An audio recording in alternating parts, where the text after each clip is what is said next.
Hello mga kasami day! Tara na at gumala tayo sa Kukmin Healing Park. Ito po ay located sa Gwangju, South Korea. At sigurado akong may enjoy nyo ang mga activities dito.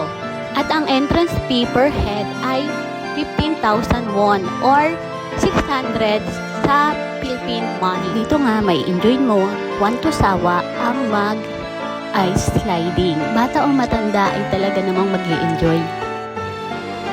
Mag-i-enjoy ka rin sa ice fishing. At ang isang tourist attraction dito ay ang binabalik-balikang Frozen Lake. At makikita nyo nga na ang ganda-ganda ng mga formation ng mga ice tower. At nag-o-offer din sila rito ng romantic boat ride.